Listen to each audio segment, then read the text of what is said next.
అవటానికి దేవుడు సహాయం చేశాడు. ప్రియమైనటువంటి వాళ్ళారా, మరి ఈనాడు కూడా దేవుడు మనతో మాట్లాడతాడు. చిన్న ప్రార్థన చేద్దాం. ప్రార్థన చేసి దేవుని వాక్యంకి వెళ్దాం. మధ్యలో దయచేసి ఎవరు మరి మాట్లాడొద్దు. పిల్లలు మీరు కంట్రోల్లో ఉంచుకోండి. ఇది రికార్డ్ చేయబడుతుంది, మరియు ఇది యూట్యూబ్ లో కూడా పెట్టబడుతుంది కనుక మన మెసేజ్లన్నీ కూడా చక్కగా మరి క్రమంగా ఉండాలని మీకు రిక్వెస్ట్ చేస్తున్నాను. తర్వాత మరి ప్రతి ఆదివారం కూడా ఈ రకంగా జీసస్ కాల్స్ వారు మరి నాకు సమయం ఇవ్వటం, వారి ద్వారా మరి వారి జూమ్ ద్వారా నేను మాట్లాడటం నాకు చాలా సంతోషం. ఎన్నో 27 సంవత్సరాల అనుభవం మాది. మరి పాల్ దినకర్ గారు వీరందరి మధ్య పెరిగినటువంటి వాడిని. మరి పాల్ దినకర్ గారు వయసు అంత ఉన్నా మరి ఆ గొప్ప మరి దేవుని సేవకుల ద్వారా, ఆ కుటుంబం ద్వారా మేము ఎంతో దీవించబడ్డాం, ఆశీర్వదించబడ్డాం. అదేవిధంగా శ్యామ్ గారికి నాకు కూడా దాదాపు 10 సంవత్సరాలు పైబడి స్నేహం ఉంది. వారు కూడా మేమంటే ఎంతో ప్రేమ. అట్లాగే ఆ బిడ్డ అన్న కూడా మాకు, ఆ కుటుంబం అన్న మాకు చాలా ఇష్టం. కనుక ప్రియులారా, ఇప్పటి వరకు కూడా 4 మెసేజ్లు ఇవ్వటానికి దేవుడు సహాయం చేశాడు.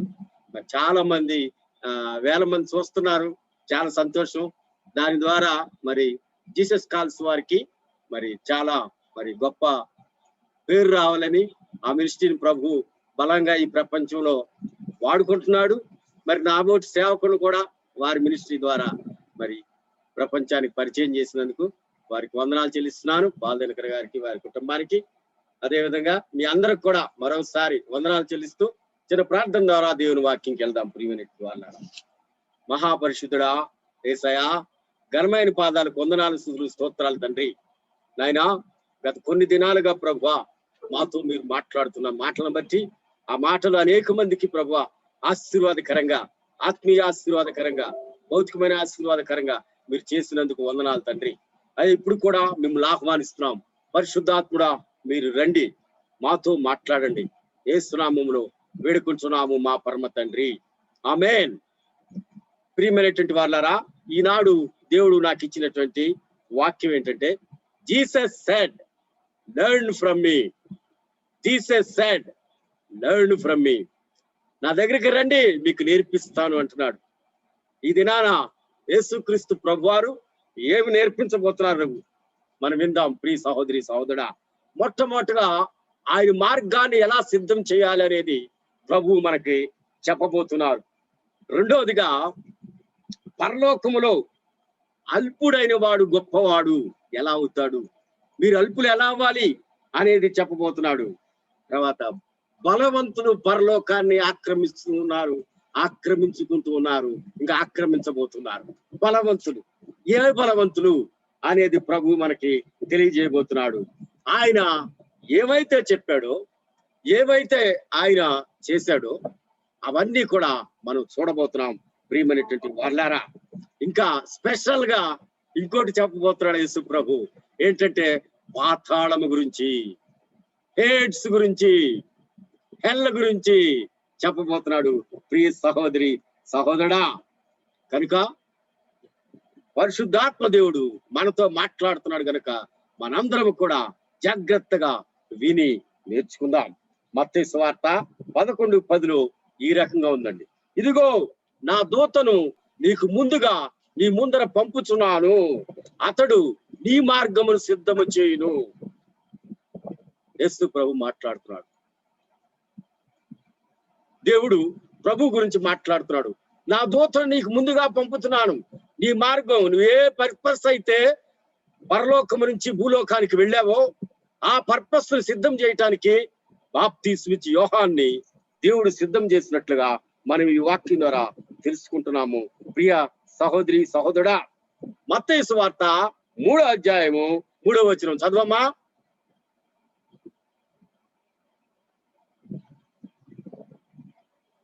అనన్య,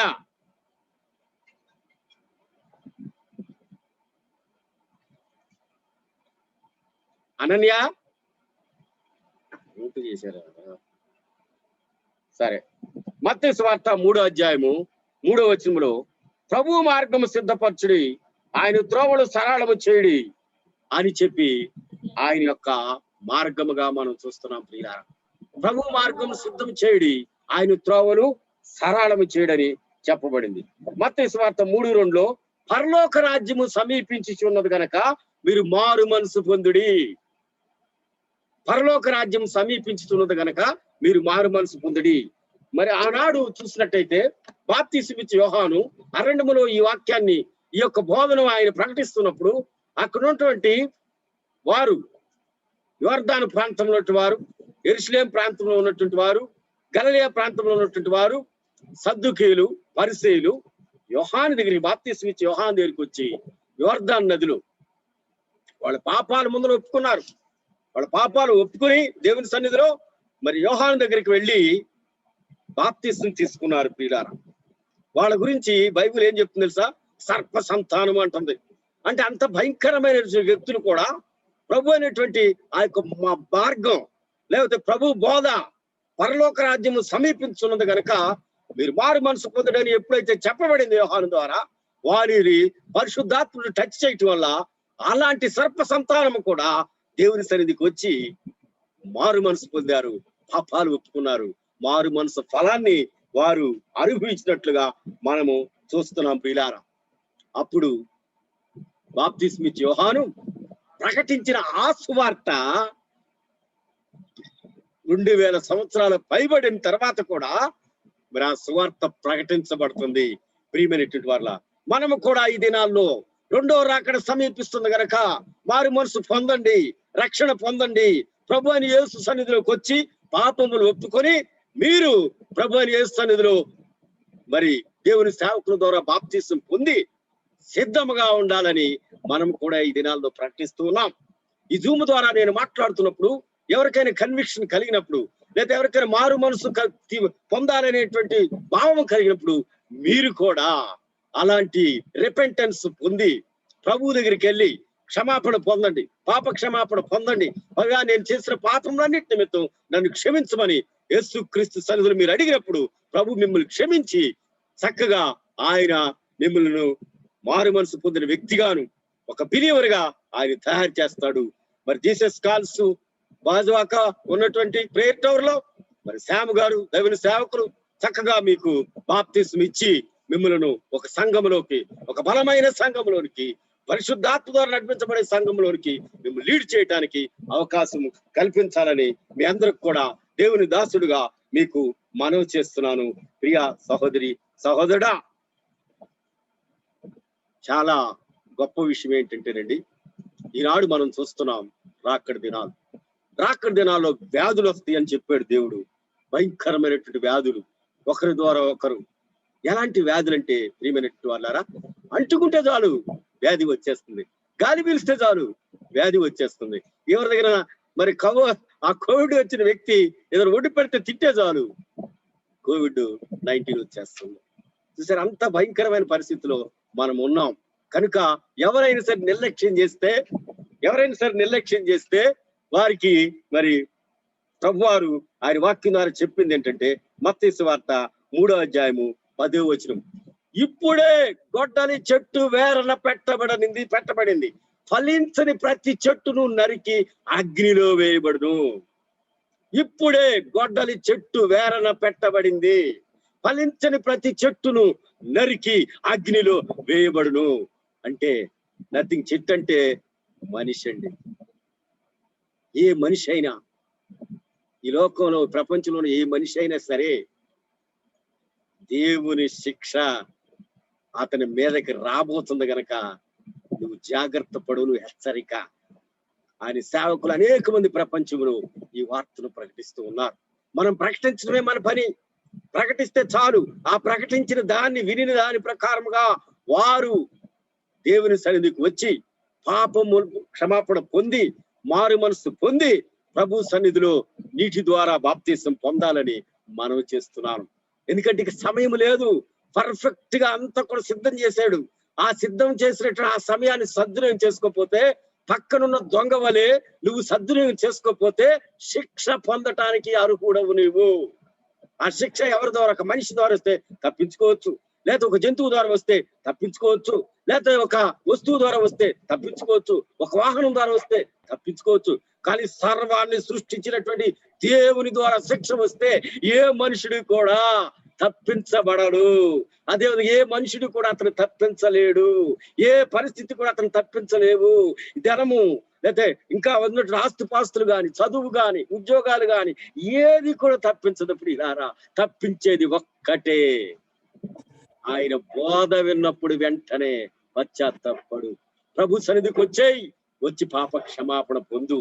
లేకపోతే ఆ నరక శిక్ష నుంచి ఎవ్వరు నిన్ను తప్పించలేరు. కనుక ప్రియులారా, మనము కూడా ఎంత ఇదే సువార్తను ప్రకటిస్తూ ఉన్నాం. మనం పొందినటువంటి ఆ రక్షణ, మనం పొందినటువంటి ఆ మారు మనసు, మనం పొందినటువంటి ఆ దేవుని కృపను అనేక మందికి పంచుతూ ఉన్నాం. పంచినప్పుడు అది వారు అర్థం చేసుకుని ప్రభు సన్నిధికి వచ్చేయాలి. ప్రభు సన్నిధిలో మారు మనసు పొందాలి. అది ప్రభు మార్గం.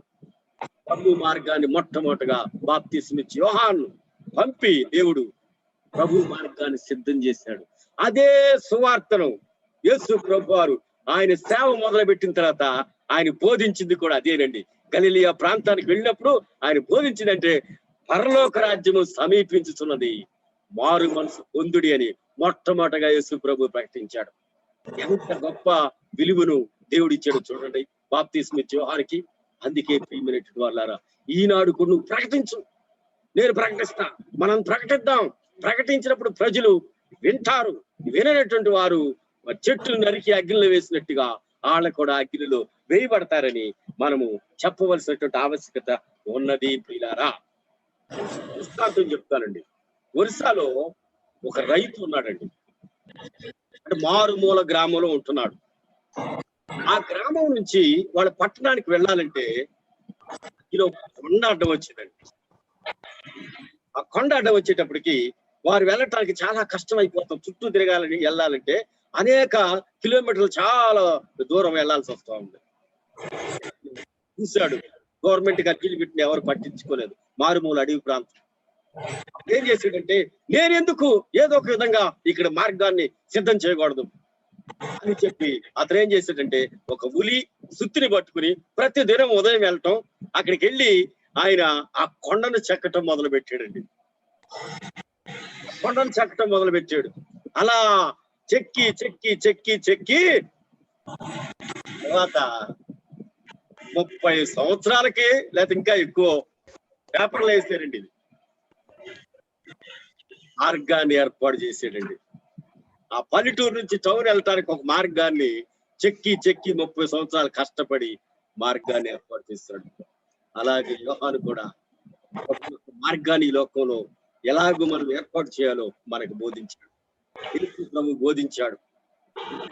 కూడా అదే పట్టుదలతో, అదే రకమైనటువంటి పట్టుదలతో మనము కూడా బోధించి అనేక మంది ప్రజలను యేసు క్రీస్తు శిష్యులుగా చేసి ఆయన వాక్యాన్ని సమస్తాన్ని కూడా బోధించి యేసు నామంలో నీటి ద్వారా బాప్తిస్మం ఇప్పించి, అంతేకాకుండా ఇవన్నీ చేయటానికి దేవుడు మనకు అద్భుతమైనటువంటి ఆశీర్వాదం ఈ వాక్యం ద్వారా మనకిస్తున్నాడు.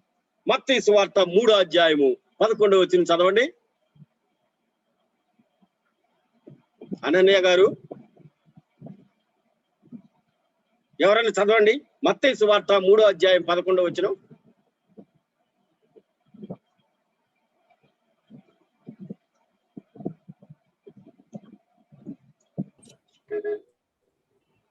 మత్తయి సువార్త 3వ అధ్యాయము 11వ వచనం. యేసు పరిశుద్ధాత్మతోను అగ్నితోను బాప్తిస్మం ఇచ్చును. ప్రభు మార్గం సిద్ధం చేయటానికి, ప్రభు యొక్క సువార్తను అంటే ప్రభు యొక్క ఉద్దేశాన్ని, ప్రభు యొక్క చిత్తాన్ని ఈ లోకంలో నెరవేర్చడానికి పరలోక రాజ్యము సమీపించున్నది గనక మీరు మారు మనసు పొందడి అని వారిని సిద్ధం చేయటానికి నీ యొక్క ఆత్మ సరిపోదు, నీ యొక్క టాలెంట్ సరిపోదు, నీ యొక్క చదువు సరిపోదు, నీ యొక్క ఉద్యోగం పని సరిపోదు, నీ డబ్బులు పని సరిపోవు, నీకున్న అందం సరిపోదు, ఏది సరిపోదండి. వారు సరిపోయేది ఏంటంటే ఒక్కటే, యేసు క్రీస్తు ఉచితముగా ఇచ్చేది ఆయన పరిశుద్ధాత్మతోను అగ్నితోను బాప్తిస్మం పొందిన వ్యక్తి మాత్రమే సరైన రీతిలో తప్పిపోయినటువంటి విశ్వాసులను కరెక్ట్ మార్గంలో నడిపించగలరు. అదే దేవుడు మనకిచ్చే ఆశీర్వాదం. అది మనలో ఉంటే సామాన్యంగా తప్పు చేయమండి. ఆ పరిశుద్ధాత్మ అగ్ని మనలో ఉండి మనకెప్పుడు గుర్తు చేస్తూ ఉంటది దేవుని వాక్యం గురించి. ప్రియులారా, ఈ రకంగా ప్రభు మార్గాన్ని సిద్ధం చేయాలి. మనం రెండో అంశంలోకి వెళ్తున్నాం. బాప్తిస్మిచ్చి యోహాను గురించి యేసు ప్రభు అన్నాడు, ఇతను ప్రవక్త కంటే కూడా గొప్పవాడు. స్త్రీలు కనిన వారిలో ఇతనంత గొప్పవాడు పుట్టలేదు. చూడండి, ప్రవక్త కంటే కూడా గొప్పవాడు, స్త్రీలు కనిన వారిలో ఇటువంటి గొప్పవాడు మరి పుట్టలేదు. ఎంత గొప్ప ఆశీర్వాదం! ఎందుకంటే మొట్టమొదటగా సువార్తను యేసు ప్రభుకు ముందు ప్రకటించిన వ్యక్తి బాప్తిస్మిచ్చి యోహాను. అయితే ఆయన అంటున్నాడు ఇంకొక మాట, దాని కిందే ఉంటుందండి. అక్కడ చూసినట్టు 11వ అధ్యాయంలోనే, పరలోక రాజ్యములో అల్పుడైన వాడు యోహాను కంటే గొప్పవాడు. పరలోక రాజ్యంలో అల్పుడైన వాడు యోహాను కంటే గొప్పవాడు. ఎంత గొప్ప దేవుడు అండి! ఎందుకో తెలుసా అండి? పరలోక రాజ్యంలో అల్పుడైనటువంటి వాడు, తగ్గించుకున్నటువంటి వాడు. ఈ యొక్క నూతన నిబంధన చూసినట్టయితే అది మనకి పాపము నుంచి డెలివరెన్స్ ఇస్తుంది. అంతేగాని మన శత్రువుల నుంచి డెలివరెన్స్ లేకపోతే ప్రాబ్లమ్స్ నుంచి డెలివరెన్స్ అవి ముఖ్యం కాదు. అక్కడ భౌతికంగా వచ్చే శ్రమల నుంచి డెలివరెన్స్ కాదు. అక్కడ ముఖ్యమైనది ఏంటంటే పాపము నుంచి డెలివరెన్స్. ఆ సమయంలో బాప్తిస్మిచ్చి యోహాను చెరసాలలో ఉన్నాడు. యేసు ప్రభు వారు సేవ చేస్తున్నప్పుడు అది విన్నాడు. వీరి ద్వారా జరుగుతున్న కార్యాలన్నీ కూడా విన్నాడు. అయినా కానీ ఆయన మేబీ ఎక్స్పెక్ట్ చేసి ఉండొచ్చు, నన్ను ఈ ప్రెజర్ నుంచి విడిపిస్తాడు యేసు ప్రభు అని. కానీ ఆయన చెప్పే సువార్త మనకు వచ్చినటువంటి సమస్యల వలయం నుంచి కాదు విడిపించేది. ఫస్ట్ మనము పాపం వల్ల ఏ రకమైన పరిస్థితి ఎదుర్కొంటున్నామో ఆ పాపాన్ని నుంచి విడిపిస్తాడు అనేది ఇక్కడ మనం చూడాలండి. అంటాడు ఆయన శిష్యుని పంపించి ఆయన అంటాడు, రాబోబు వాడువు నీవేనా, లేక మేము మరి ఒకరి కొరకు ఎదురు చూడాలా? ఆయన శిష్యులు యేసు ప్రభువుని అడుగుతారు.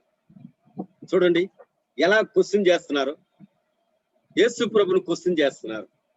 కనుక పరలోక రాజ్యంలో అల్పుడైన వాడు ఎవడైనా కానీ కొత్త నిబంధన ప్రకారము ఏ మాత్రం కూడా దేవుణ్ణి క్వశ్చన్ చేయడు. అందుకని ఇక్కడ యోహాను క్వశ్చన్ చేశాడు కనుక క్వశ్చన్ చేయనటువంటి వ్యక్తి ఇతని కంటే కూడా గొప్పవాడు అని చెప్పి యేసు ప్రభు చెప్పినట్లుగా ఆ మర్మాన్ని మనం తెలుసుకోవాలి. కొంతమంది భక్తులు చెప్పిన రీతిని నేను దీన్ని అర్థం చేసుకుని మరి మీకు చెప్పుకుతున్నాను. ప్రియ సహోదరి సహోదరుడా, అంటే ఇక్కడ మనం చూసినట్టే ఇద్దరు వ్యక్తులను మనం చూద్దామండి.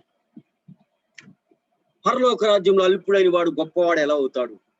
క్వశ్చన్ చేయని వాడు, దేవుని క్వశ్చన్ చేయని వాడు గొప్పవాడు అవుతాడు. ఇక్కడ మనం ఇద్దరు అన్నదమ్ములు చూద్దాం. మీ అందరికీ తెలుసు, ఆది కాండంలో ఉన్నారు వాళ్ళు. ఆది కాండం 4వ అధ్యాయం 9వ వచనంలో ఉంటది. యెహోవా అడుగుతున్నాడు, దేవుడైన యెహోవా కయ్యూని అడుగుతున్నాడు, నీ తమ్ముడైన హేబేలు ఎక్కడ? నీ తమ్ముడైన హేబేలు ఎక్కడ? అప్పుడు ఏశావు ఏం చెప్తున్నాడు తెలుసండి? కయ్యూను ఏం చెప్తున్నాడు తెలుసండి? నా తమ్ముడు గురించి నాకేం తెలుసు, అతనికి నేను ఏమన్నా కావలి వాడినా? ఎవరితో మాట్లాడుతున్నాడండి? సర్వ సృష్టికర్త, సమస్తాన్ని తెలుసండి. నాకు వచ్చిన దోష శిక్ష నేను భరించలేనిది, నాకు వచ్చిన దోష శిక్ష నేను భరించలేనిది, ఈ శాపము నన్ను భరించలేనిది అని చెప్పి ఆయన చేసిన ఒక్క క్వశ్చన్, ఆయన చెప్పిన ఒక్క ఆన్సర్, దేవుడు అడిగినప్పుడు నీకు తెలియకపోతే తెలియనట్టుగా ఉండు, మౌనంగా ఉండు.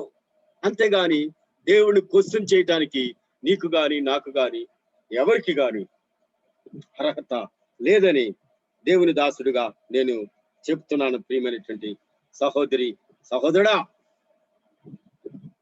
కనుక పరలోక రాజ్యం అల్పుడైన వాడంటే దేవుణ్ణి క్వశ్చన్ చేయని వాడు.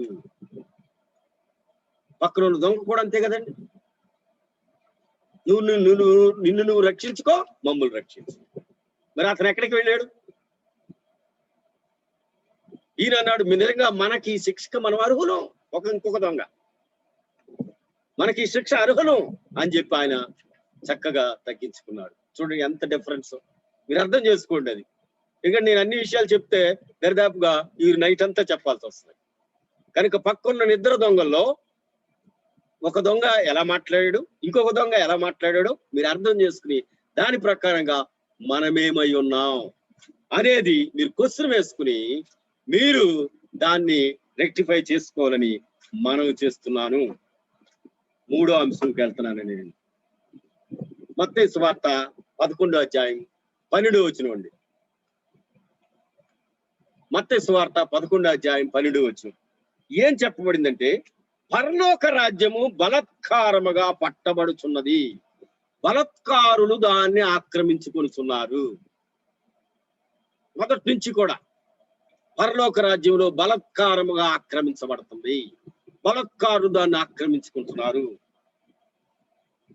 సామాన్యంగానండి క్రైస్తవుల్ని మనం చూసినప్పుడు ప్రియ సహోదరి సహోదరుడా, ఎక్స్టర్నల్ గా వారు పీస్ఫుల్ గా కనిపిస్తారండి. ఇన్వాల్వ్లీ అంటే ఇంటర్నల్ గా ఎంతో పోరాటాన్ని పోరాడుతూ ఉంటారు. దేవుడిచ్చినటువంటి రక్షణను మనం కాపాడుకోవటానికి ఈ లోక సంబంధంగా మనం అనేక రకాలైనటువంటి పోరాటాలు పోరాడితే గాని మనము వైలెంట్ గా, అంటే దేవుని మాటల విషయంలో ఆ మాటలు అనుకరించుట్లో వైలెంట్ గా మనం ఉంటే తప్పితే పరలోక రాజ్యాన్ని స్వతంత్రించుకోలేము. ప్రియులారా, మన శరీరంలో లస్ట్ ఉంటుందండి, చాలా భయంకరమైంది. ఆ లస్ట్ అనేది మనం కంట్రోల్ చేసుకోవడం చాలా కష్టం. ఒక వ్యక్తిని మీకు చూపిస్తానండి. ఆదికాండం 39వ అధ్యాయము 10 నుంచి 12. ఆదికాండం 39వ అధ్యాయము ఒకసారి చదువుదాం.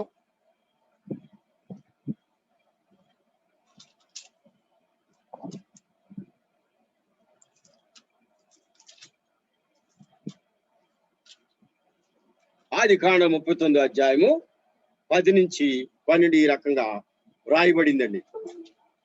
దినదినము ఆమె యోసేపుతో మాట్లాడుచుండను గాని అతడు ఆమెతో శయనించుటకైనను ఆమెతో ఉండుటకైనను ఆమె మాట విన్నవాడు కాడు. అట్లుండగా ఒకనాడు అతడు తన పని మీద ఇంటి లోపలికి వెళ్ళినప్పుడు ఇంటి మనుషుల్లో ఎవరును అక్కడ లేరు. అప్పుడు ఆమె అతని వస్త్రము పట్టుకొని తనతో శయనింపమని చెప్పగా అతడు తన వస్త్రమును ఆమె చేతులు విడిచిపెట్టి తప్పించుకొని బయటికి పారిపోయాను. యోసేపు గురించి అండి. అంటే ఒక అందమైన స్త్రీ, ఒక యవనస్తురాలు, ఎంతో ఉన్నతమైనటువంటి హోదాలో ఉన్నటువంటి భార్య, ఒకరికి భార్య. అలాంటి ఆమె జీవితం చూడండి. యవనస్తుడైనటువంటి యోసేపు శయనించమని అతన్ని ప్రతి దినము కూడా పోరు పెట్టేదండి. అయితే పరిశుద్ధుడైన యోసేపు అలాంటి దుష్కార్యమును దేవుని ఎదుట నేను ఎలా చేయగలను? నేను చేయను, నేను దేవుని బిడ్డను, నేను పరిశుద్ధుని గనక నేను ఇలాంటి పాపాన్ని ఒడిగట్టను. ఆయన నా యజమానుడుగా దేవుడు నాకు ఇచ్చాడు, ఆ యజమానికి నేను ద్రోహం చేయను, నా దేవుడు నేను ద్రోహం చేయను అని చెప్పి ఎంతో నిజంగా యవనస్తుడికి ఎలా ఉంటుందో మనందరికీ తెలుసు, మనందరికి అనుభవం ఉంది. యవనస్తులుగా ఎంతో భయంకరమైనటువంటి కోరికలతో ఉంటారు. ఆ లస్ట్ లో చాలా మంది పాపం చేస్తున్నారు. అంటిల్ అన్లెస్ దేవుని బిడ్డ అయితే మాత్రం, దేవుని బిడ్డ అయితేనే పాపం చేయకుండా ఉంటాడండి. అదే అలాంటి భయంకరమైన పోరాటం ఇంటర్నల్ గా నష్ట చేయకుండా ఉండటానికి మనము వైలెంట్ గా మనం ఉండాలి. అందుకే పరలోక రాజ్యము బలత్కారులు అంటే వైలెంట్ గా పాపము చేయనటువంటి, నష్ట పాపం చేయనటువంటి యవనస్తులే పరలోక రాజ్యానికి స్వతంత్రించుకోగలరని దీని ద్వారా నేను చెప్పగలను. ప్రియమైనటువంటి వాళ్ళారా, రెండవ వ్యక్తి మనం చూస్తే ఎలీషా అండి. ఎలీషా సిరియా దేశపు సైన్యాధిపతి అయినటువంటి నయమానికి కుష్టు వ్యాధి వచ్చింది. ఆ కుష్టు వ్యాధి నయం చేసుకోవడానికి ఎలీషా దగ్గరికి వస్తే, ఎలీషా నువ్వు వెళ్ళి యోర్దాను నదిలో 7 సార్లు మునుగు, స్వస్థత వస్తుందని చెప్పాడు. వెంటనే మునిగినప్పుడు స్వస్థత వచ్చింది. చాలా విషయాలు జరుగుతాయి, అవన్నీ కూడా నేను చెప్పను, దాన్ని డైరెక్ట్ గా పాయింట్ టు పాయింట్ చెప్తాను. ప్రియులారా, స్వస్థత పొందిన తర్వాత ఈయన వెండి బంగారం మంచి వస్త్రాలు విపరీతంగా తీసుకుని వచ్చి ఎలీషా ముందు వచ్చి, దాసువే నాయక ఏలినవాడా, అయ్యా ఇదిగోండి నా జీవితంలో ఈ భయంకరమైన కుష్టితో నేను ఎంతగా కుమిలిపోయాను, ఎంతగా బాధపడ్డాను, ఎంతగా కన్నీరు విడిచాను, ఎంతగా మరి బయటికి రాకుండా ఉన్నాను. అలాంటి ఈ భయంకరమైన కుష్టి వ్యాధి నుంచి నన్ను కాపాడినటువంటి నా యొక్క యజమానుడా, దేవుని సేవకుడా, దయచేసి ఈ బహుమానం తీసుకోమని చెప్పి అడిగినప్పుడు, ప్రియమైనటువంటి వాళ్ళారా, ఎలీషా అన్నాడు, నేను ఎవరి సన్నిధిలో ఉన్నానో నీకు తెలుసా? జీవము గల దేవుడు సన్నిధిలో ఉన్నా, ఆయన జీవముతోడు ఏ మాత్రం కూడా వాటిని నేను తీసుకోను. ఎంతో బ్రతికున్నాడండి నయమాన్, ఆయన తీసుకోలేదు ఎలీషా. చూడండి, ఎవరికైనా టన్నుల కొద్ది లేకపోతే కేజీల కొద్ది బంగారం, కేజీల కొద్ది వెండి, కేజీల కొద్ది మంచి వస్త్రాలు వచ్చినాయి అనుకోండి, తీసుకోకుండా ఉండగలరా? ఎంత భయంకరమైనటువంటి ఆ యొక్క టెంప్టేషన్ ని మనము జయించగలమా? ఎలీషా అయితే జయించాడు. అదే పక్కన వ్యక్తి, ఆయన శిష్యుడు గెహాజీ ఏం చేశాడు? దొంగతాటకి వెళ్ళిపోయి అవన్నీ తెచ్చుకుని ఇంట్లో పెట్టాడు. ఏమైంది? కనుక అలాంటి పరిస్థితి వచ్చినప్పుడు నువ్వెలా ఉన్నావు? ఎలీషా లాగా ఉన్నావా? గెహాజీ లాగా ఉన్నావా? ఆయన ఒకటే అన్నాడు, ఇది సమయమా ధనం సంపాదించుకోవటానికి, బంగారం సంపాదించుకోవటానికి, వెండిని సంపాదించుకోవటానికి ఇది సమయమా? ద్రాక్ష తోటలు సంపాదించుకోవటానికి, లేకపోతే ప్రాపర్టీస్ బిల్డింగ్ మీద బిల్డింగ్ సంపాదించుకోవటానికి, సుఖాల కోసం లగ్జరీ కార్ల మీద కార్లు సంపాదించుకోవటానికి ఇది సమయమా? అలాంటి వాటిని నీవు కష్టపడి సంపాదించి నువ్వు క్యాపబుల్ అయితే నువ్వు కొనుక్కో. నీ చెమటోడ్చి సంపాదించి డబ్బుతో కొనుక్కో. అంతేగాని ప్రజల డబ్బుతో మాత్రం ఏమి కూడా లగ్జరీ సంబంధించి కొనుక్కోకూడదండి. కొనుక్కోకూడదు, దేవునికి ఇష్టము కాదది. కనుక ప్రియ సహోదరి సహోదరుడా, ఇక్కడ ఈ రెండో వ్యక్తిని చూస్తే ధనం విషయంలో ఎలాగున్నాడు ఆయన. ఊరికినే మరి చక్కగా వచ్చిందని ఏ మాత్రం కూడా దాన్ని ఆశపడి తీసుకోలేదండి. దేవుడు కూడా అంతే, ఆయన శిష్యులు కూడా అంతే, చాలా మంది ప్రవక్తలు కూడా అంతే. ఈనాడు అలాంటి దైవజనులు కొంతమంది ఉంటారు. అలాంటి దైవజనుడుగానే నా జీవితాంతం ఉండాలని అనుకుంటానండి నేను. ఎందుకంటే ఎలీషా పేరు పెట్టుకుని నేను ఆయనకి చెడ్డ పేరు తేవకూడదు. ప్రియ సహోదరి సహోదరుడా, మూడో వ్యక్తిని చూద్దాం. ఈయన డేవిడ్ అండి. డేవిడ్ ని సౌలు ఆయన్ని చంపాలని చెప్పి ఆయన వెంట పడుతూ ఉన్నాడు. అరణ్యం వెంబడి అరణ్యం, గుహల వెంబడి గుహలు, కొండల వెంబడి కొండలు తిరుగుతూ ఆయన తరుముతూ ఉన్నాడు. ఒక వ్యక్తి వచ్చి ఇంకో వ్యక్తిని చంపబోతున్నాడు. అప్పుడు ఒకసారి సౌలు ఒక గుహలో ఒంటరిగా దొరికాడండి. అప్పుడు డేవిడ్ చూశాడు,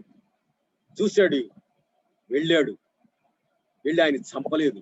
అభిషిక్తుడని నేను ఇతన్ని చంపను, కానీ నేను వచ్చి అతను చూసినట్టుగా గుర్తు కోసం ఆయన వస్త్రపు చెంగును కొంచెం కోసి దాన్ని తీసుకెళ్ళాడండి.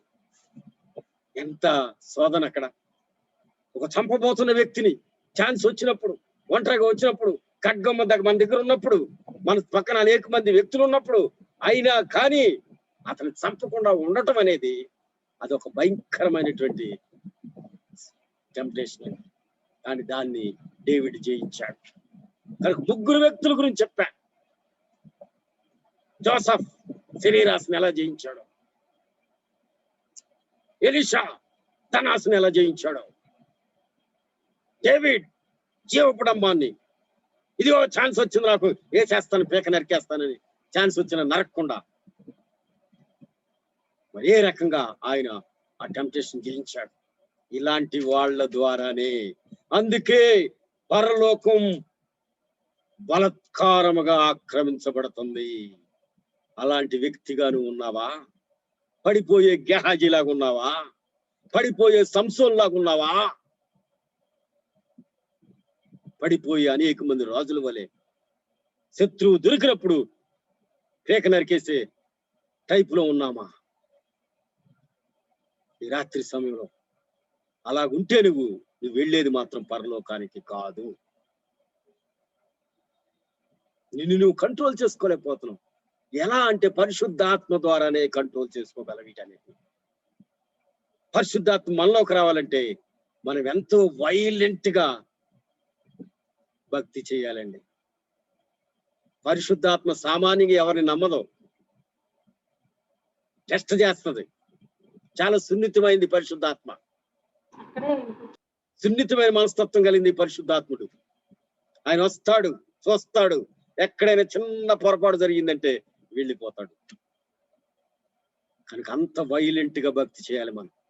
అందుకే పరలోక రాజ్యం బలత్కారులుగా పట్టబడుతుందంటే ఆ బలత్కారముగా పట్టబడి వ్యక్తుల్లో, ఆ గుంపులు నువ్వు ఉన్నావా లేదా? నేనుండాలి, నా ఆశ నేనుండాలి.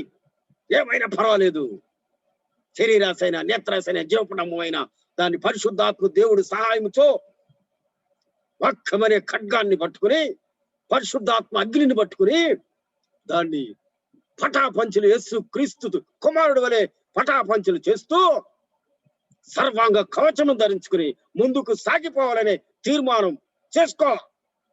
యవనస్తుడా, యవనస్తురాలా, ప్రియ సహోదరి సహోదరుడా, ఇంకొకటి చూద్దాం.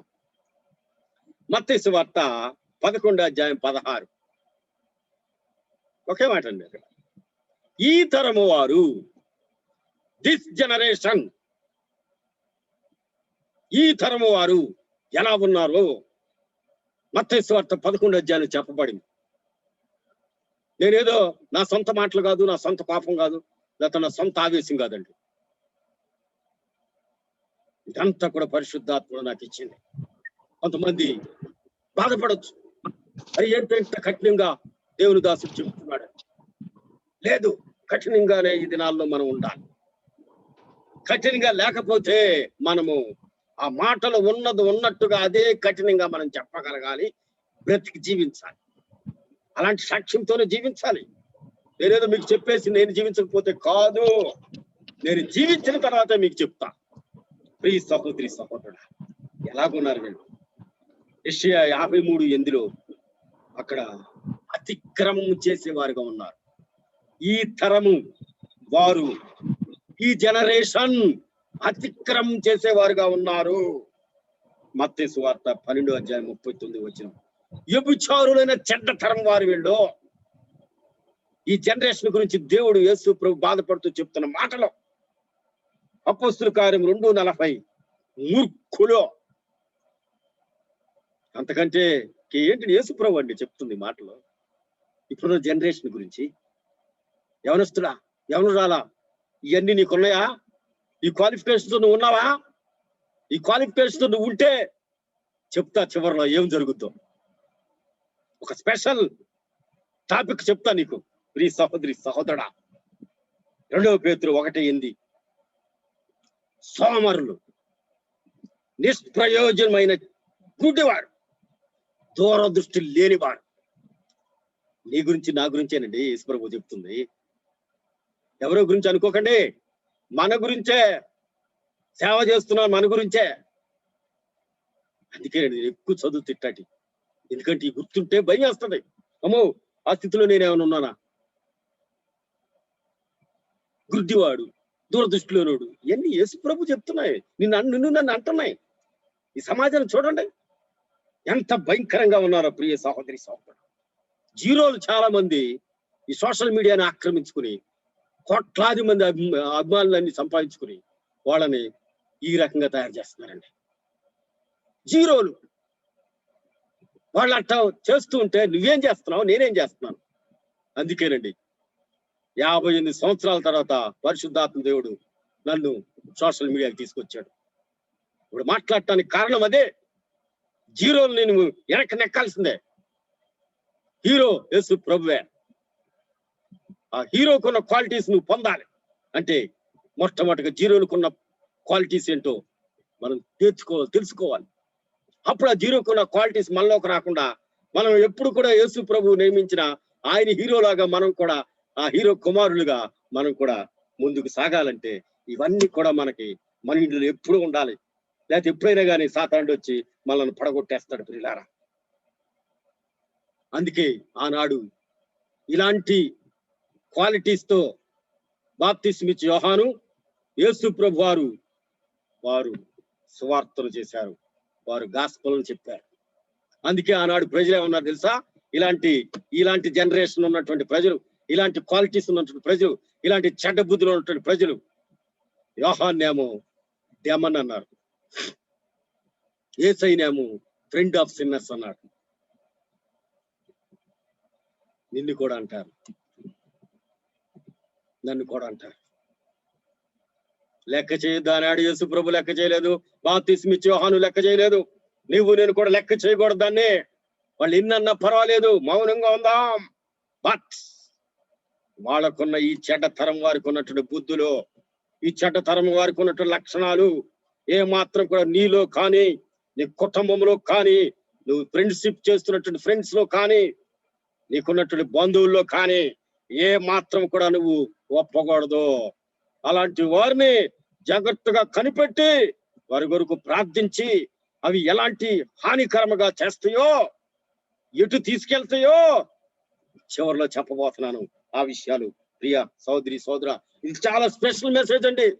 ప్రభు వారు నాకు దగ్గరుండి మాట్లాడినటువంటి విషయాలు మీదికు చెప్తున్నాను ప్రియమైనటువంటి సహోదరి సహోదరా. అందుకేనండి ఇలాంటి తరం వారు, ఇలాంటి జనరేషన్ ఈనాడు విపరీతంగా సోషల్ మీడియా అంతా ఆక్రమించేశారు. ప్రతి వేదికని వీళ్ళు ఆక్రమించేశారండి. మెయిన్ గా చెడిపోతుంది యవనస్తులు. అలాంటి యవనస్తుల్ని ప్రభు అయినటువంటి యేసు మార్గంలో నడిపించడానికి సిద్ధపడినటువంటి వారు కావాలి. వాళ్ళే యేసు శిష్యులుగా తయారవ్వాలనేది నా ఉద్దేశం. అలాంటి వారు యేసు శిష్యులుగా తయారై ఈ భయంకర చెడ్డతరం అనేటువంటి ఈ మూర్ఖులు మధ్యలో నివసిస్తున్నటువంటి యవనస్తుల్ని అగ్నిలో లాగినట్టు లాగి ప్రభు మార్గంలోకి నడిపించాలి. మనమేం తప్పు చెప్పట్లా. అలాంటి ఎలాంటి వక్ర మార్గము, ఎలాంటి మూర్ఖ మార్గము, ఎలాంటి భయంకర మార్గము, ఎలాంటి భయంకరమైన స్థితికి తీసుకెళ్తుందో ఆ యవనస్తులకు చెప్పాలి మనం. అందుకే ఈ సోషల్ మీడియా ద్వారా, ఈ జూమ్ ద్వారా మీతో మాట్లాడుతున్నాను, యూట్యూబ్ లో నా మెసేజ్లు పెడుతున్నాను. అంతేగాని నాకు పేరు కోసం కాదండి, డబ్బు కోసం కాదండి. నేను చాలా షై మనిషిని, నాకు అవసరం లేదు ఇవన్నీ. 58 సంవత్సరాల మౌనంగా ఉన్నా. ఇలాంటి మెసేజ్లు వినటానికి యవనస్తులు ఇష్టపడుతున్నారు. వాళ్ళ జీవితాలు మార్చుకుని ఆ దేవుని యొక్క మార్గంలోకి నడిచి కడ వరకు నడిచి పరలోక రాజ్యం చేరాలని వాళ్ళు ఆశపడుతున్నారు. వాళ్ళు నడిపించడానికే నేను ఆయన దాసుడుగా మీ మధ్యకి వచ్చాను. ప్రియ సహోదరి సహోదరా, ఇక్కడ ఒక వ్యక్తి గురించి చెప్తారండి. బిలాము చూస్తేనండి బహుమానం పొందవాలని ఆతృతగా పరిగెత్తాడు. ఆయన ప్రవక్త. యోధా 11వ వచనంలో ఉంటుంది అక్కడ. ఆతృతగా పరిగెత్తాడు అంటే ఇశ్రాయేలు ప్రజలను పాపము చేయనట్లుగా ప్రేరేపించమని శత్రురాజు వచ్చి బిలాముని సహాయం అడిగితే, అంటే బిలాముకు డబ్బు ఇంత ధనం ఇస్తాను, నేను ఇంత బహుమానం ఇస్తాను నీకు, కనుక ఇశ్రాయేలు ప్రజల్ని ఎలాగూ వాళ్ళ దేవుని కృప నుంచి బయటికి తీసుకురావాలి. ఆ దేవుని కృప కాలం ఎంత తక్కువ మంది అయిన యుద్ధంలో గెలుస్తున్నారు, వాళ్ళు నేను ఓడించలేకపోతున్నాను అన్నప్పుడు ఆ డబ్బు కాసిపడ్డాడు, ఆ బహుమానాన్ని కాసిపడ్డాడు, ప్రవక్తని మర్చిపోయాడు, చివరికి ఎవరి ద్వారా బుద్ధి చెప్పబడింది ఆయనకి? చెప్పండి ఎవరైనా. ఎవరి ద్వారా బిలాంకు బుద్ధి చెప్పబడింది? వాళ్ళు కావాలా మీకు? వాళ్ళు కావాలా నాకు? ఎవరు బుద్ధి చెప్పాలి? యేసు ప్రభు బుద్ధి చెప్పాలండి. అంతేకాని గాడిదలు కాదు, ఈ జీరో గాడిదలు కాదు మనకు బుద్ధి చెప్పేది, మనం నడిపించేది. ప్రియా సహోదరి సహోదరుడా, కనుక జాగ్రత్త పడు. మీకు చాలా AK-47 రైఫిల్స్ లాగా అలాంటి బుల్లెట్ పాయింట్స్ చెప్పారండి మీకు. AK-57 అని, AK-47 అని, AK-35 అని, ఇప్పుడు AK-43 చెప్తారండి. ఇప్పుడు బుల్లెట్ పాయింట్లు ఏమండి విందాం. వీళ్ళు రహస్యముగా దొరబడి ఉన్నారు. ఈ తరము జనరేషన్, చెడ్డతరమైనటువంటి మనుషులు, మూర్ఖులైనటువంటి మనుషులు రహస్యముగా సత్య మార్గంలోకి దొరబడి అసత్యాన్ని ప్రచారం చేస్తున్నారండి. వీళ్ళు భక్తిహీనులు. దేవుని కృపను కామాతురత్వమునకు దుర్వినియోగపరుచుతున్నారు. పేపర్లో వస్తుంది కదండి ఒక్కసారి, వాళ్ళని పాస్టర్ వాళ్ళని యవనస్తురాలతో మరి పాపం చేయటం వల్ల అని చెప్పి వాళ్ళ కేసు పెట్టి జైలుకి వెళ్ళిన పాస్టర్లు ఉన్నారు. చూడండి,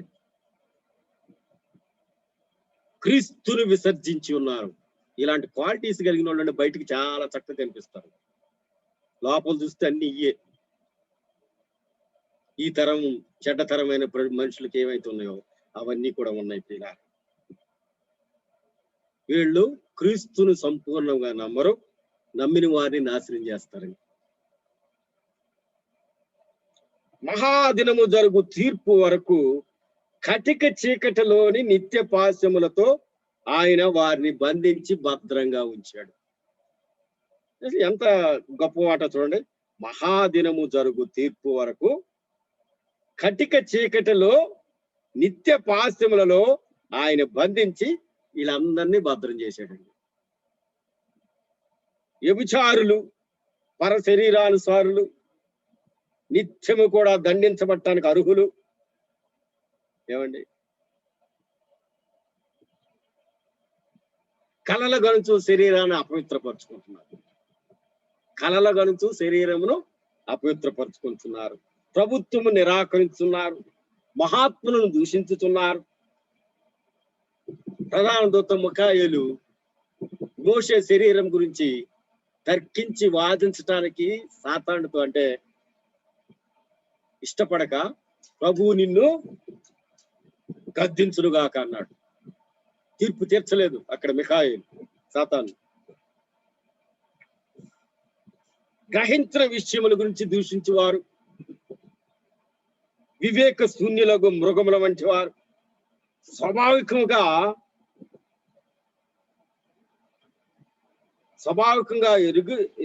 జరుగు తాము నాశనం చేసుకునేవాళ్ళు. వీళ్ళ కయ్యూరు మార్గంలో నడిచారు. కయ్యూని ఎలాగో దేవునికి క్వశ్చన్ చేశాడు, లేకపోతే దేవుడు అడిగితే ఎదురు చెప్పాడు, అలాంటి మార్గంలో నడిచేవాళ్ళు. బిలాము లాంటి తప్పు త్రావ, ఆతృత, ధనాశ, కోరహలాగా తిరస్కారం చేశారు. సుభోజనం బాగా సృష్టిగా భోంచేస్తారండి. నిర్భయముగా పోషించుకుందరు, వాళ్ళకేమి సిగ్గు శరం ఉండదండి. నిర్భయంగా శరీరాన్ని పోషించుకుంటారు, కష్టపడరు. ప్రేమ విందులలో దొంగ మెట్టులు, గాలి చేత అటు ఇటు కొట్టుకొని పో నిర్జల మేఘాలు. నిర్జల మేఘాల వల్ల ఉపయోగం ఏమైనా ఉందా? ఎందుకంటే వర్షం రాదు దాంట్లో నుంచి. అలాంటి వాళ్ళు అంటూ వీళ్ళు కాయలు రాలి పొలములు లేక 2 మార్లు చచ్చి వేళ్లతో పెళ్లగింపబడిన చెట్లు లాంటి వారు. చూడండి, ఇవన్నీ జాగ్రత్తగా మీరు యోధా పత్రికలో ఉన్నాయండి. ఇవన్నీ కూడా నేను లిస్ట్ అవుట్ చేశాను. అవమానము నురుగు వెళ్ళగొట్టువారు, సముద్రం యొక్క ప్రచండాలను, మార్గము తప్పి తిరుగు చుక్కలు. అప్పుడప్పుడు పడతాయి కదా ఉలకలం, పడి అక్కడ ఎక్కడైతే పడింది అక్కడ నాశనం అయిపోద్ది మొత్తం. గాఢాంధకారములు వీళ్ళు భద్రముగా సిద్ధం చేస్తున్నాడు దేవుడు. తీర్పు తీరుస్తారు వీళ్ళు. భక్తిహీనముగా చేసిన వారి భక్తిహీన క్రియలన్నీ తీర్పు దినాన దేవుడు తీర్పు తీరుస్తాడు. దురాస్తులు కలిగిన వారు లాభము నిమిత్తం మనుషులను కొనియాడతారండి. చాలా మంది దేవుని సేవకులు కూడా ఉన్నారండి. లాభము నిమిత్తం, లాభం అంటే చాలు ఇక ఇన్నైనా పొగుడతారు వాళ్ళు. అలాంటి స్వభావం. సణుగువారు, గతిని గూర్చి నిందించువారు, పాస్ట్ లో జరిగిపోయిన వాటన్నిటి గురించి ఆలోచించుకుని సమయాన్ని వృధా చేసి వాళ్ళు నిందించుకుంటారు. డంబముగా మాట్లాడువారు, పరిహాసకులు, ఏమండి, ప్రకృతి సంబంధులు. ఇది జాగ్రత్తగానండి. ఆత్మ లేని వారు, అంటే ఆత్మ ఉంటుంది, ఏదో ఒక ఆత్మ ఉండాలి మనిషిలో. ఏ ఆత్మ లేదు వాళ్ళలో? పరిశుద్ధ ఆత్మ లేదు. మరి ఏ ఆత్మ ఉంది? క్రీస్తు విరోధ ఆత్మ. క్రీస్తు విరోధి ఆత్మతో నింపబడిన వారు ఈ రకంగా AK-47 వాడుతూ ఉంటారు. ఎందుకు AK-47 43 అని నేను అంటున్నాను ప్రియమైన వాళ్ళారా? భేదములు కలగ చేస్తారు, శరీర సంబంధం ప్రవర్తన అసహించుకుంటారు, తొట్టిల్లుదురు. ఇదండి AK-43. ఎందుకన్నానంటే AK-43 అని, AK-47 అనేది చాలా పాపులర్. గన్ అంటే AK-47. అట్లాగే ఇక్కడ మనం చూస్తే మూర్ఖులు అంటే AK-43. ఇలాంటి స్వభావం ఉన్నటువంటి వాళ్ళు ఈ లోకంలో యవనస్తులు దాదాపు 99% ఉన్నారండి. నీకు నాకు చాలా పని ఉంది.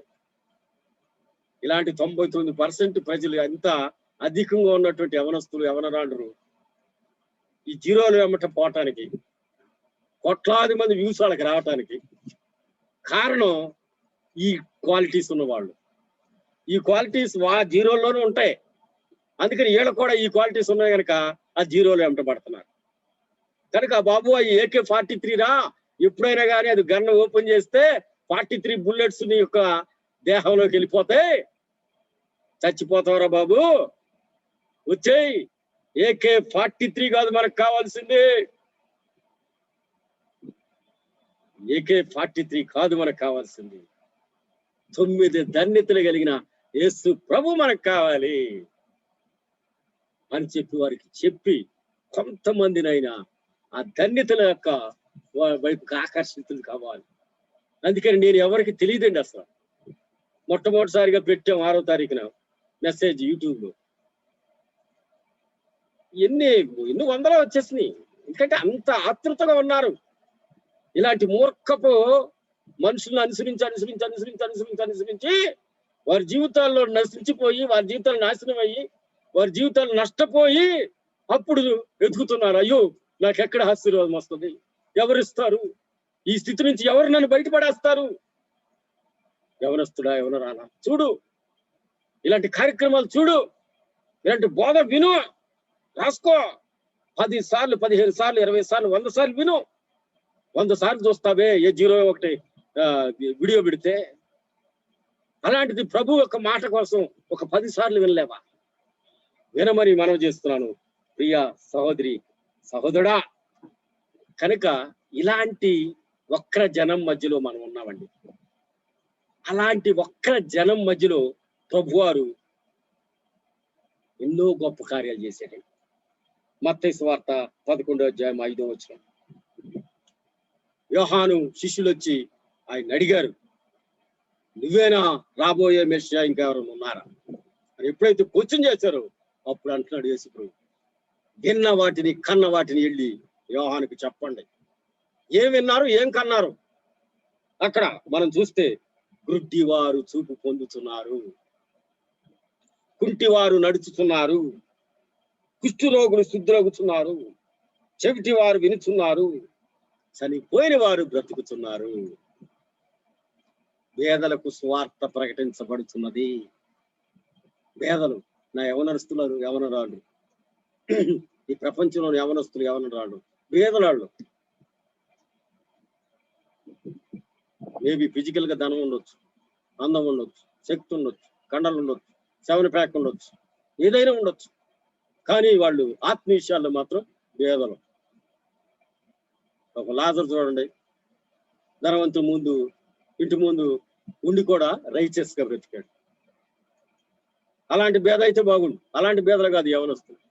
యవనస్తులు ఎవరంటే జీరోలు వెంబటబడి జీరో లక్షణాలతో, మూర్ఖపు లక్షణాలతో, వక్ర మనుషులుగా, మూర్ఖులుగా ఉన్నటువంటి ఈ భేదలు.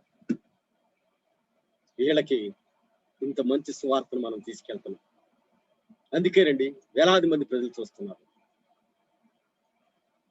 మనమే యేసు ప్రభు మాటే టాప్ అవ్వాలి. యేసు ప్రభు మాటే, చెప్పిన మాటే, ఆ మెసేజ్లే టాప్ స్టేజ్కి వెళ్ళాలండి. సోషల్ మీడియా అంతా కూడా ఆక్రమించాలి.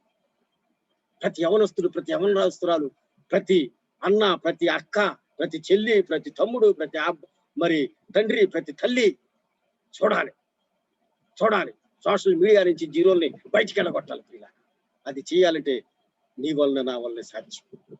ఎప్పుడంటే యేసు ప్రభు ఇచ్చిన పరిశుద్ధాత్మతోను అగ్నితోను మనము నింపబడినప్పుడు అది సాధ్యమని మీ అందరికి కూడా తెలియజేస్తున్నాను ప్రియులారా. ఇక్కడ చూడండి, ఈ యొక్క స్వస్థతలన్నీ కూడా జరిగినాయి. ప్రతి వ్యాధి స్వస్థత వచ్చింది, ప్రతి రోగం స్వస్థత వచ్చింది. యేసు ప్రభు బోధిస్తుంటే, యేసు ప్రభు మాట్లాడుతుంటే, యేసు ప్రభు పట్టుకుంటే, యేసు ప్రభు చూస్తుంటే, యేసు మాట వింటుంటే ఇవన్నీ జరిగినాయి. అందుకే నా జీవితంలో కూడా యేసు ప్రభు ఎలాగూ అవలంబించాడో అలాగే నేను అవలంబిస్తా. ఏ మాత్రం టచ్ అవసరం లేదు. నీ మనసులోకి ఈ వాక్యం, ఈ మాటలు శ్రద్ధగా నువ్వు 10 సార్లు విను, నీలోకి వచ్చేస్తుంది, స్వస్థత వచ్చేస్తుంది. జానిలిషా ప్రార్థన చేయవసరం లేదు.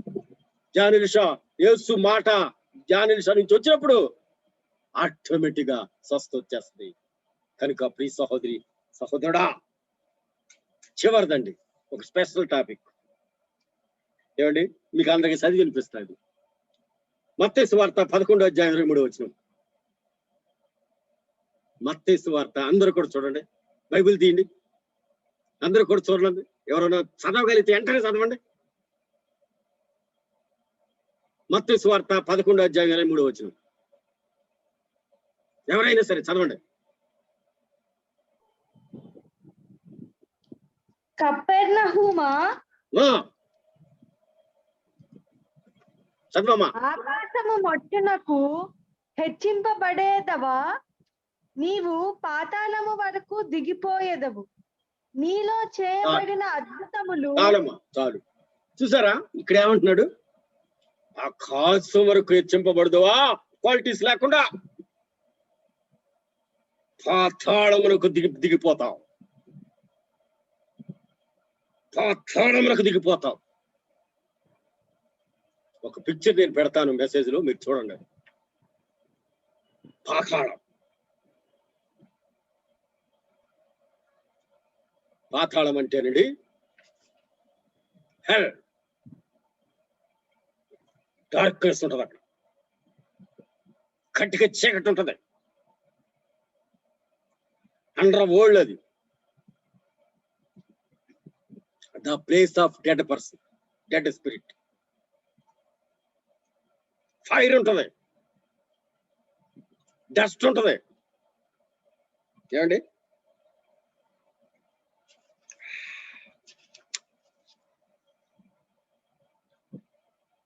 సైలెన్స్ ఉంటుంది.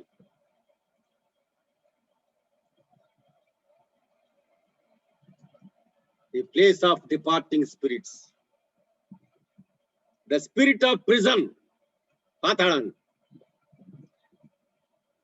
Dead person spirit without salvation. చచ్చిపోయిన వ్యక్తి యొక్క ఆత్మ, అతనికి రక్షణ లేకపోతే ఆత్మ ఉండేది పాతాళంలో.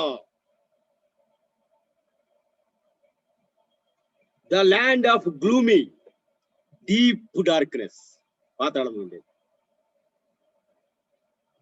అక్కడ అన్బిలీవర్స్, ఫాలన్ ఏంజిల్స్ ఉంటాయి, ప్రస్తుతం ఉంటాయి. Place of punishment in lower world. Intermediate state అండి. పాతాళం అంటే సముద్రం ఉంది. సముద్రం, ఆ పిక్చర్ మీకు పెడతాను నేను మెసేజ్ లో. సముద్రం ఉంది, దాని కింద ఎర్త్ ఉంది, ఎర్త్ కింద ఈ పాతాళం ఉంది. పాతాళం ఉంది, పాతాళం పైన ప్యారడైజ్ ఉంది.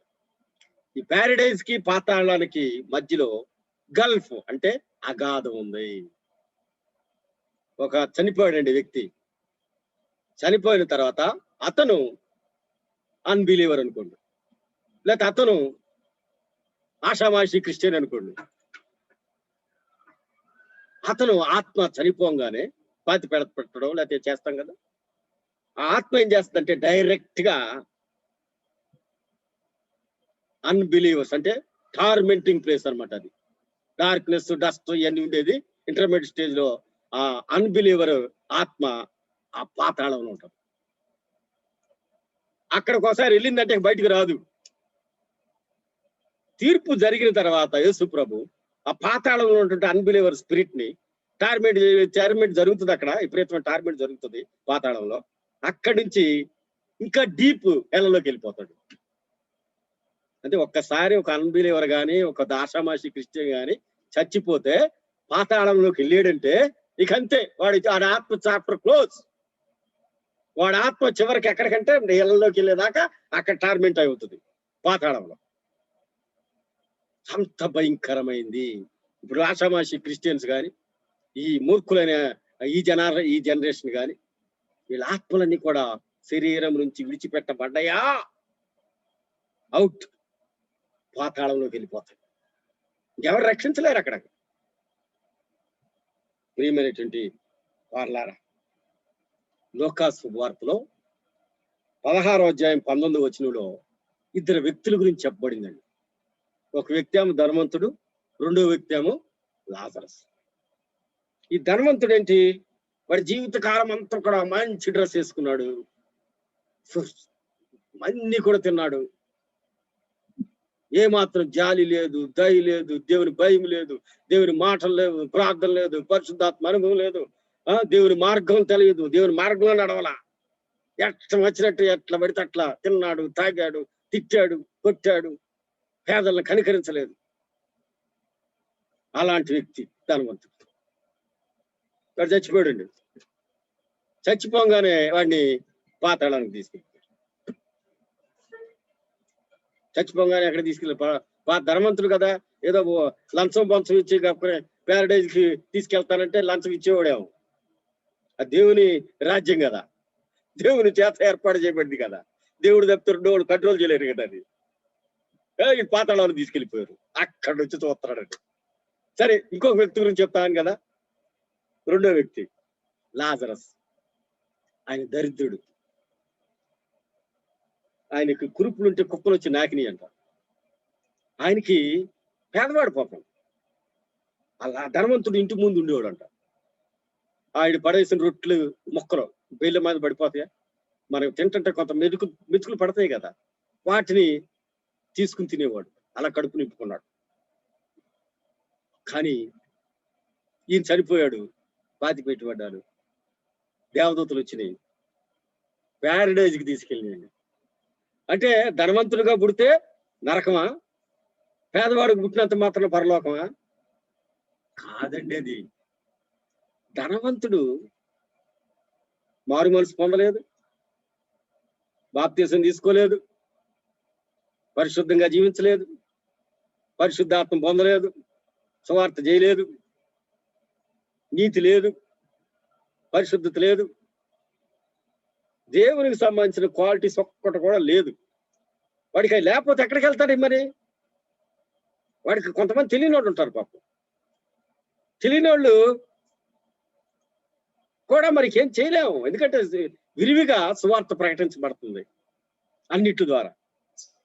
మరి అది విని ఏంటి అసలు దీన్ని ఎందుకు ఇలా చెప్తున్నారు వీళ్ళు, ఎందుకు ఇలా మారిపోతున్నారు వీళ్ళు అని మన సాక్ష్యాన్ని బట్టి వాళ్ళల్లో మార్పు రావాలి. మనం చెప్పడమే మన పని అంతే. మరి చూస్తే ప్రియ సహోదరి సహోదరా, లాజరస్ అక్కడికి వెళ్తానికి కారణం ఆయన బాప్తిస్మం తీసుకున్నాడు, నీతిమంతుడు. ఆయన శక్తి ఉన్న బలం ఉన్నా కానీ ఆ ఆహారం వీళ్ళు లాక్కోలేదు, లేకపోతే ధనవంతుడి మీద తిరగబడలేదు, తిట్టలేదు, కొట్టలేదు, నాకు పెట్టవేంటని. కుక్కలు నాకినా కానీ ఏమనలేదు.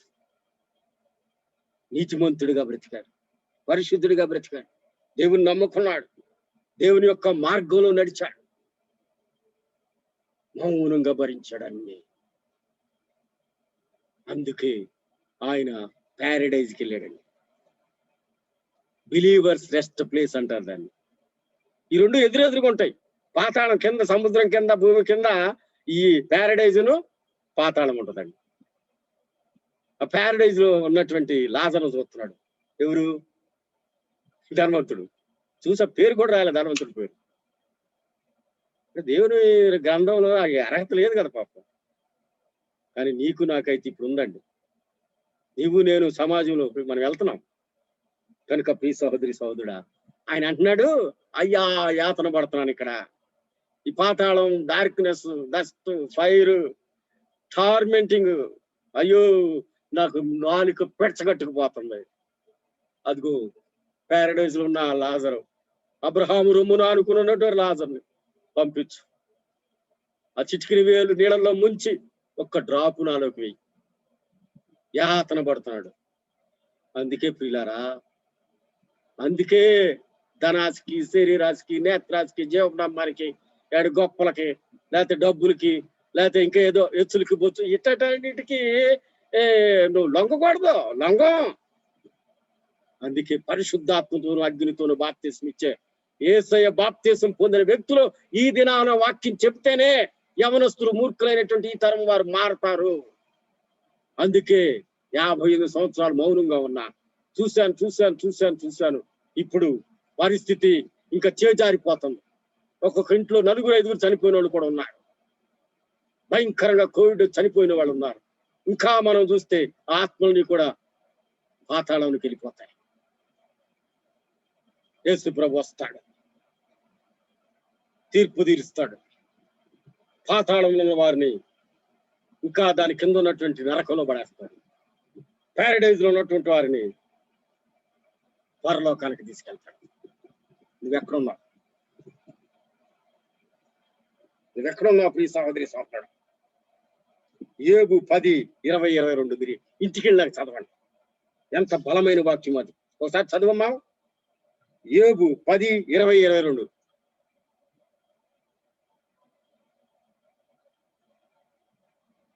యోబు 10:20-22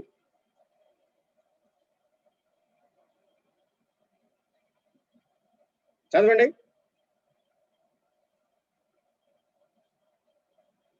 తిరిగి వెలపలకి రాజాలని దేశం. చదవండి. దినములు కొంచెమే కదా, తిరిగి వెలుపలకు రాజాలని దేశమునకు, అంధకారము మరణాంధకారము గల దేశమునకు, కటిక చీకటి అయి గాఢాంధకారమయమైన దేశమునకు, భ్రమ పుట్టించు మరణాంధకార దేశమునకు, వెలుగే చీకటిగా గల దేశమునకు నేను వెళ్ళక ముందు. తర్వాత చాలమ్మా. చూడండి, ఇలాంటిది పాతాళం. ఏమండి? తిరిగి వెలపలికి రారు. దాతానికి వెళ్తే బయటికి రారు. కంటికి చీకట్లో గ్లూమీగా, అంటే ఏమి చేయదు. మైండ్ ఎటుపోతుందో తెలియదు. గాఢాంధకారం, బాధ పుట్టించు మరణాంధకారం. మరణం రాదు. మరణం వస్తే బాగుండు, మరణం రాదు. బాధాకరం. అంటే అసలు టార్మెంట్, ఏం టార్మెంట్ అండి బాబు అది. నువ్వు నాలుగు పెడచగట్టుకుపోవటం అనుభవం ఉంటది కదా మీకు నాకు కూడా. ఎలా ఉంటది? నాలుగు పెడచగట్టుకుపోతే ఎలా ఉంటది? అలాంటి అనుభవం ఆ పాతాళంలో ఉంటదండి. ఎందుకు వచ్చిన బాధ? యవనస్తురాలా, చాలా పెద్ద మెసేజ్ ఇది. నీకు కొద్దిగా ఇసుగు పుట్టిందేమో గాని నేను చెప్తున్నాను, ఈ మెసేజ్ యేసు ప్రభు చెప్పింది ఈ ఎంత దినాలకి అవసరమైంది. నేను కూడా వింటానండి నా మెసేజ్. నేను ఇప్పుడు చెప్పిన అన్ని కూడా మెసేజ్లన్నీ కూడా ఒక్కోటి వింటా ఉంటా. ఇంకా ఏమైనా దేవుడు కొత్తగా మాట్లాడతాడని. ఎందుకంటే ఇలాంటివి వింటా ఉంటే మనం పడిపోవటానికి తక్కువ. ఎంతవరకు ఆశీర్వాదం, స్వస్థత, లేకపోతే ఇంకోటి ఇవన్నీ ఆటోమేటిక్ గా అవన్నీ మాట, దేవుడి మాట వింటా, ఇలాంటి మాటలన్నీ వింటా ఉంటే వచ్చేస్తుంటాయి ఆటోమేటిక్ గా. వాటి కోసం మనం ప్రత్యేకంగా మనం ప్రార్థన చేయవలసిన లేదండి. ప్రలోక ప్రార్థనలు ఉంది కదా, అవన్నీ దేవుడికి తెలుసు, అవన్నీ ఇచ్చేస్తాడు మనకి. ప్రియమైనటువంటి సహోదరి సహోదరుడా, చివరికి వెళ్ళేది ప్రకటన గ్రంథం 20:14. ఆ మాట చదువుకొని ముగించుకుందాం. ప్రకటన గ్రంథం 20:14.